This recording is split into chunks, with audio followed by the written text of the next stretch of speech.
Hi everyone. Good morning, good evening, good afternoon. How are you all? Better? Okay. So in last lecture we have seen question number 3 of unit number 3. Now we move further for our last chapter, that is unit number 4.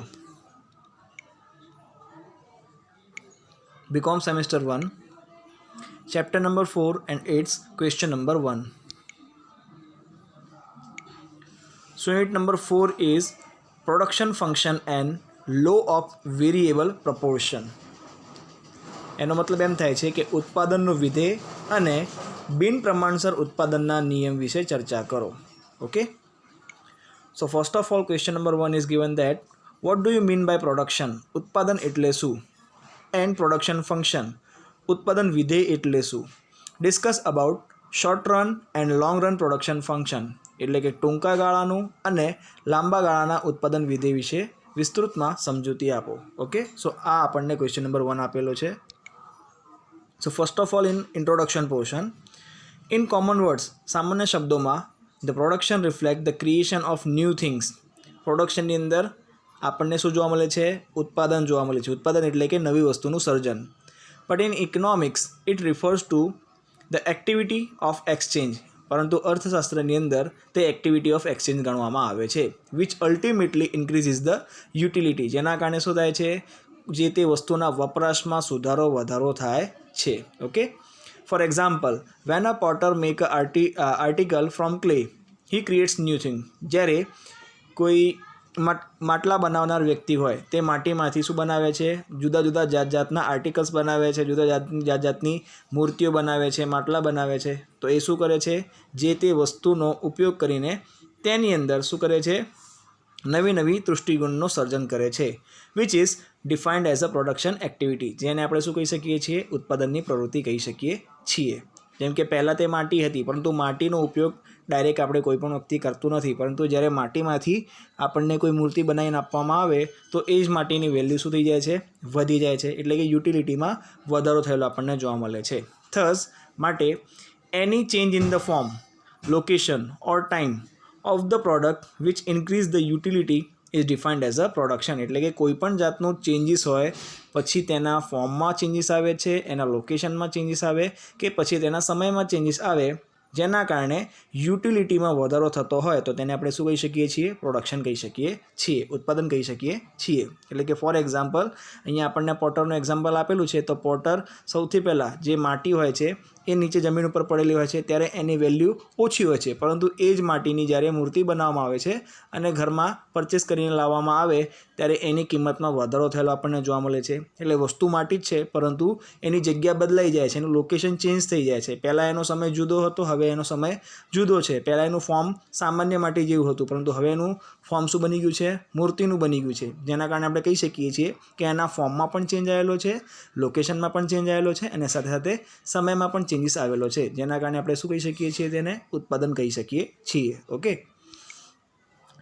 Then the process of production is not limited. એટલે કે જે process છે પ્રોડક્શનની એ limited નથી to the physical good only, but it is extended to the service. પરંતુ એની અંદર આપણે સર્વિસ એટલે કે સેવાઓને પણ એડ કરીએ છીએ. For example, activity of doctor, chartered accountant et cetera can also B included in production activity. એટલે કે જે સેવા આપનાર વ્યક્તિઓ હોય છે તેમનું કાર્ય પણ આપણે ઉત્પાદન પ્રવૃત્તિની અંદર સમાવેશ કરીએ છીએ. ફોર એક્ઝામ્પલ, ડૉક્ટર જે દવા આપે છે તેને પણ આપણે પ્રોડક્શનની એક્ટિવિટીમાં નાખી શકીએ છીએ. ચાર્ટર્ડ એકાઉન્ટન્ટ એકાઉન્ટ લખે છે, એને પણ આપણે પ્રોડક્શન એક્ટિવિટીમાં ઇન્ક્લુડ કરી શકીએ છીએ.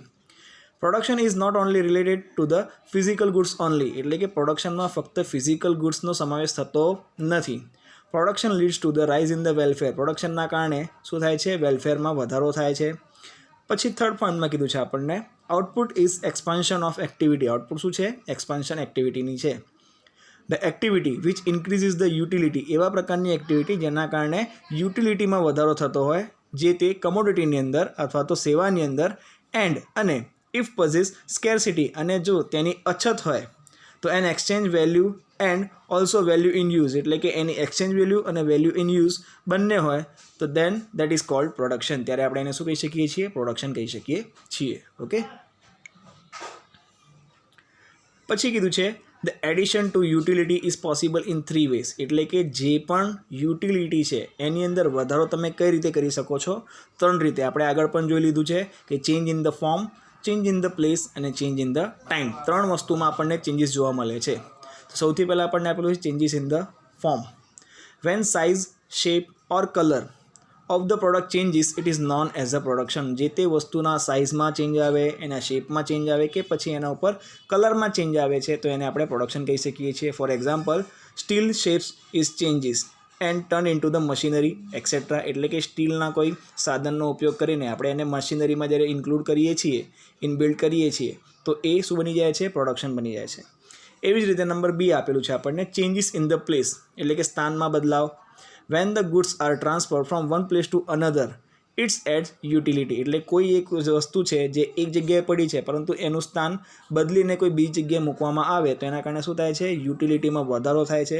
તો એ પણ શું છે? વન ટાઈપ ઓફ પ્રોડક્શન છે. For example, send on the bank of the river is use for the construction purpose. એટલે કે જે રેતી છે, જે દરિયા કિનારે પડેલી રેતી છે ત્યારે તેનો કોઈ વેલ્યુ હોતી નથી, બરાબર. સામાન્ય વ્યક્તિ એના ઉપર યુઝ કરી શકે છે, પરંતુ એ જ રેતીને ઉપાડીને જ્યારે તમે કન્સ્ટ્રક્શન પર્પઝ માટે લઈ જાઓ છો તો એના કારણે શું થઈ જાય છે? એની યુટિલિટીમાં વધારો થાય છે. Okay. Then C is change in the time, સમયગાળામાં બદલાવ. When the product is useful at a different or the proper time. એટલે કે કોઈ જાતની વસ્તુનો ઉપયોગ કરવામાં આવે છે જુદા જુદા સમયે અથવા તો યોગ્ય સમયે, then it becomes more useful. ત્યારે એ વધુ યુઝફુલ બની જાય છે. ફોર્મરલી આઈસ્ક્રીમ, ફોર એક્ઝામ્પલ આપણને આપેલું છે ice cream, cold drinks is use in the summer only. એટલે કે આપણને આઈસ્ક્રીમ અને કોલ્ડ ડ્રિંકનો વપરાશ સૌથી વધારે ક્યારે જોવા મળે છે? ઉનાળાની ઋતુમાં જોવા મળે છે. ઓકે. સો અહીંયા આપણને આ 3 ડિફરન્ટ પોસિબલ વેસ આપેલા હતા: change in the form, change in the place and change in the time. પછી આપ્યું છે આપણને ફેક્ટર્સ ઓફ પ્રોડક્શન, એટલે કે ઉત્પાદનના સાધનો કયા કયા છે તે. આપણે ઓલરેડી 11th 12ની અંદર ઘણું બધું ભણી ગયા છીએ ઉત્પાદનના સાધનો વિશે. તો અહીંયા આપણને આપેલા છે there are 4 factors of production which together produce goods and services. જે 4 મળે છે ત્યારે આપણને શું મળે છે? કોઈ પણ જાતની વસ્તુ અથવા તો સેવાઓ મેળવી શકાય છે. તો એ નીચે તમને આપેલું છે factors of production: land, labour, capital and entrepreneur.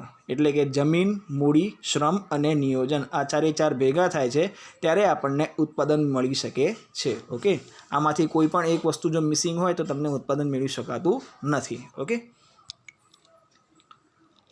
પછી આપ્યું છે આપણને production function. In economics, the concept of production function is very important. The production function indicates the technology relationship between input of production and output created by them. એટલે કે જે input છે એની વચ્ચેના રિલેશન્સના કારણે જે આપણને આઉટપુટ મળે તે. પ્રોફેસર બોમોલ નામનો વ્યક્તિ છે, તેમણે પોતાની book economics theory and production analysis એમાં દર્શાવ્યું છે shows the firm by certain things. જે તે પેઢી શું કરે છે? અમુક સર્ટેન વસ્તુઓ પરચેસ કરે છે ટુ મેક પ્રોડક્શન. જેના ઉપર તે શું કરે છે? ઉત્પાદન કરે છે. They are cold input of production. જે વસ્તુ પરચેસ કરે છે એને શું કહેવામાં આવે છે? ઇનપુટ ઓફ પ્રોડક્શન કહેવામાં આવે છે. And what is produces for sale. અને જે વસ્તુ તે લોકો વેચવા માટે બનાવે છે તેને શું કહેવામાં આવે છે?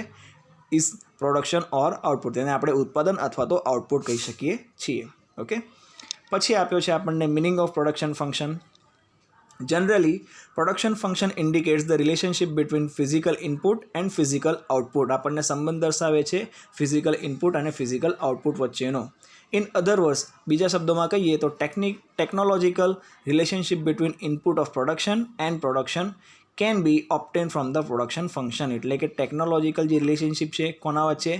ઇનપુટ ઓફ પ્રોડક્શન વચ્ચે અને ખરેખરના પ્રોડક્શન વચ્ચે, તેને આપણે પ્રોડક્શન ફંક્શન તરીકે દર્શાવી શકીએ છીએ. ટુ એક્સપ્લેન પ્રોડક્શન ફંક્શન, એટલે કે આ જે પ્રોડક્શન ફંક્શન છે તેને સમજાવવા માટે equation has been given considering all the inputs of the production unit as follow. એટલે કે નીચે આપણને એક ઇક્વેશન પણ આપવામાં આવેલું છે કે જેના દ્વારા આપણને ખબર પડી શકે છે કે આ જે પ્રોડક્શન ફંક્શન છે શું. ઓકે. તો અહીંયા આપણને આપ્યું છે PX is equal to F બ્રેકેટમાં LC, જ્યાં હિયર PX બરાબર પ્રોડક્શન ઓફ X, એટલે કે X નામની વસ્તુનું પ્રોડક્શન ચાલે છે, જ્યાં L is equal to labour છે અને C is equal to capital છે. ઓકે. સો આ એક શોર્ટ ફોર્મ્યુલા આપણને આપ્યું છે PX is equal to F બ્રેકેટમાં LC. એવી જ રીતે in fact all the 5 inputs are consider, જે એટલા 5 જુદા જુદા ઇનપુટ્સ છે એને ધ્યાનમાં રાખીને બીજો એક ફોર્મ્યુલા બનાવવામાં આવે છે, બીજું એક ફંક્શન બનાવવામાં આવે છે, જે નીચે મુજબ છે. px is equal to F બ્રેકેટમાં LD LCET, જ્યાં here px is equal to, જ્યાં px શું છે, પ્રોડક્શન ઓફ x છે, LD is equal to land, L is equal to labour, C stand for capital, E stand for entrepreneur and T stand for technology. તો આ જે 5 જુદી જુદી વસ્તુઓ છે જ્યારે કમ્બાઈન એક સાથે મળીને કાર્ય કરે છે તો આપણને શું મળે છે, PX એટલે કે પ્રોડક્શન ઓફ X મળે છે. ઓકે, સો આને આપણે શું કહી શકીએ છીએ, પ્રોડક્શન ફંક્શન કહી શકીએ છીએ. There is different production function for the production of different products. જુદી જુદી વસ્તુઓના પ્રોડક્ટ બનાવવા માટે, ઉત્પાદન માટે જુદા જુદા આપણને શું જોવા મળે છે, ફંક્શન્સ જોવા મળે છે. In sum more labour is required, અમુક વસ્તુના ઉત્પાદન માટે વધારે મજૂરીની જરૂર પડે છે. While in sum more capital or technology is required, જ્યારે બીજી અમુક વસ્તુ એવી હોય છે કે જેના ઉત્પાદન માટે આપણને વધુ મશીનરી અને ટેકનોલોજીનો ઉપયોગ કરવો પડે છે. ઓકે, પછી આપ્યું છે આપણને nature of the production function. Nature of the production ફંક્શનમાં આપણને કીધું છે production function can be presented in 2 different ways. Production ફંક્શનને 2 જુદી જુદી રીતે આપણે દર્શાવી શકીએ છીએ. Number 1, production function of the relatively fixed input proportion, and number 2, production function of variable input proportion. Okay, so આ બે આપણને જુદા જુદા આપણને શું આપેલા છે, ડિફરન્ટ વેઝ આપેલા છે, જેનો સમાવેશ આપણે નેચર ઓફ પ્રોડક્શન ફંક્શનમાં કરી શકીએ છીએ. Okay, then after that is importance of production function. Production ફંક્શનની મહત્વ વિશેની વાત કરવામાં આવેલી છે. તો એમાં આપણે 6 પોઈન્ટ આપેલા છે. Number 1 is it is useful in production analysis. એનો ઉપયોગ પ્રોડક્શન એનાલિસિસ કરવા માટે થાય છે. Technological relationship between input of the production and production can be non through it, એટલે કે જે ટેકનોલોજીકલ રિલેશનશિપ છે ઇનપુટ ઓફ પ્રોડક્શન વચ્ચે અને ખરેખરના પ્રોડક્શન વચ્ચે, એ આપણે આના દ્વારા જાણી શકીએ છીએ. The number 2 is by making changes in the input, એટલે કે જે ઇનપુટ છે એમાં ચેન્જીસ કરવાથી એટ વોટ રેટ, કેટલા દર ઉપર, એન્ડ ઇન વોટ પ્રપોર્શન, કયા પ્રપોર્શનમાં વધારો અથવા તો ઘટાડો થાય છે પ્રોડક્શન ફંક્શનની અંદર, તે આપણે જાણી શકીએ છીએ. And can be explain with the production function, અને તેને આપણે પ્રોડક્શન ફંક્શન દ્વારા સમજાવી પણ શકીએ છીએ. ઓકે, એટલે કે ઇનપુટમાં થોડો ઘણો વધારો કાં તો ઘટાડો કરવાથી આઉટપુટમાં શું વધારો ને ઘટાડો થાય છે તે આપણે જાણી શકીએ છીએ. Number 3 is at what unit of the production of the firm can get the maximum profit can be known by the firm through the production function, એટલે કે કેટલા વસ્તુના ઉત્પાદન પછી અથવા કેટલા આઉટપુટના ઉત્પાદન પછી જે તે ફર્મને, જે તે પેઢીને મેક્સિમમ પ્રોફિટ, એટલે કે ટૂંકમાં પોઈન્ટ નંબર 4 આપણને એ દર્શાવે છે કે કંપનીને માહિતી મળી જાય છે કે કેટલા યુનિટનું ઉત્પાદન કરવાથી કંપનીને મેક્સિમમ પ્રોફિટ મેળવી શકાય છે. Okay, then number 4 is through production function in the context of prevalent technology what is the optimum input combination can be known, એટલે કે પ્રોડક્શન ફંક્શન દ્વારા જ્યારે માર્કેટમાં તમારી પાસે જે તે ટેકનોલોજી હાજર હોય તો એના ઉપર તમારે ઓછામાં ઓછું કેટલું અને કેટલા જુદા જુદા જાતના ઇનપુટ્સ છે જેમનું ઓપ્ટિમમ કોમ્બિનેશન કરીને તમે ઉત્પાદન સારી રીતે મેળવી શકો છો તે પણ જાણી શકાય છે. Then number 5 is the guidance regarding what method of the production should be adopted for the production can be obtained from the production function, એટલે કે જે ગાઈડન્સની રિક્વાયરમેન્ટ હોય છે કોના માટે, what method of production should be adopted, એટલે કે કેવા પ્રકારની પ્રોડક્શનની મેથડ તમારે યુઝ કરવાની છે તે પણ તમે પ્રોડક્શન ફંક્શન દ્વારા જાણી શકો છો. કારણ કે નોર્મલી પ્રોડક્શન ફંક્શન છે એ 2 વસ્તુ પર ઓરિએન્ટેડ છે. જેમ કે ઇન્ડિયાની અંદર લેબર ફોર્સ વધારે પડતું છે, તો આપણા ઇન્ડિયાની અંદર મોસ્ટ ઓફ જે પણ વસ્તુનું પ્રોડક્શન થાય છે એ લેબર ઓરિએન્ટેડ થાય છે. ઓકે, જ્યારે વિદેશની વાત કરીએ તો વિદેશની અંદર મશીનરીઝ વધારે છે, કેપિટલ વધારે છે, તો ત્યાં જે પ્રોડક્શન થાય છે એ કેપિટલ ઓરિએન્ટેડ થાય છે, એટલે કે મશીનરી ઓરિએન્ટેડ થાય છે. ઓકે, સો એ ગાઈડન્સ આપણને પ્રોડક્શન ફંક્શન દ્વારા મળી છે. એના પછી નંબર 6 છે production function become useful in planning and capital budgeting. Production ફંક્શનનો ઉપયોગ આપણે પ્લાનિંગ માટે પણ કરી શકીએ છીએ, સાથે સાથે કેપિટલ બજેટિંગ માટે પણ કરી શકીએ છીએ. પછી આપણને કીધું છે short run term production function, એટલે કે ટૂંકા ગાળાનું ઉત્પાદનનો વિધેય, અને નંબર 2 છે long run term production function, એટલે કે લાંબા ગાળાનું ઉત્પાદન વિધેય. તો સૌથી પહેલાં આપણે જોઈશું short run term production function. તો એની અંદર આપણને કીધું છે in short run the scale of the firm remains fix. આપણને ખબર છે કે ટૂંકા ગાળાની અંદર જે તે ફર્મનું સ્કેલ કેવો હોય છે, ફિક્સ હોય છે. Here if variable inputs are increase, અને અહીંયા જો વેરિયેબલ ઇનપુટમાં વધારો કરવામાં આવે છે alongside fix input, the type of change which take place in the production is explain. તો તમે શું કરી શકો છો, જે પ્રોડક્શનમાં ચેન્જીસ આવે છે, જે પ્રોડક્શનમાં વધારો ઘટાડો થાય છે તેને તમે સમજાવી શકો છો.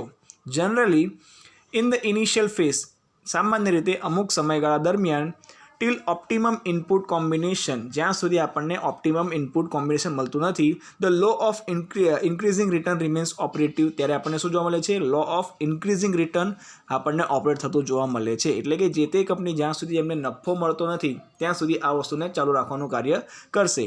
Than the law of the fix return, એટલે કે એના પછી જે લો ઓફ ફિક્સ રિટર્ન છે, એટલે કે અમુક સમયગાળા પછી જે તે કંપનીને ખબર પડી જાય છે કે એમની માર્કેટ વેલ્યુમાં પોતાની પ્રોડક્ટ માટેની કિંમત કેટલી છે, એમના ઉપર એમને કેટલું ફિક્સ રિટર્ન મળે છે. ઓકે.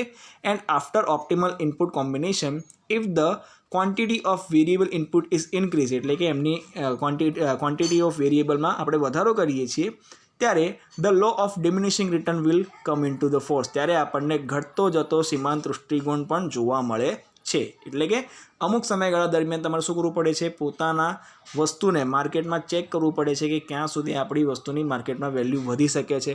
ઓકે. સો એનો ઉપયોગ આપણે શાના દ્વારા કરી શકીએ છીએ, short run term production function દ્વારા જાણી શકીએ છીએ.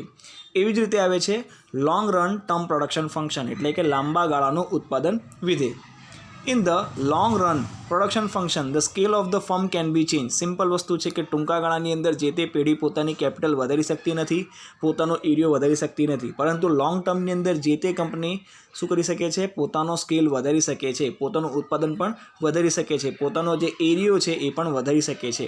Technological changes can be brought about by making the changes in the fix as well as variable inputs. એટલે કે ટેકનોલોજીમાં પણ તમે શું કરી શકો છો, ચેન્જીસ લાવી શકો છો.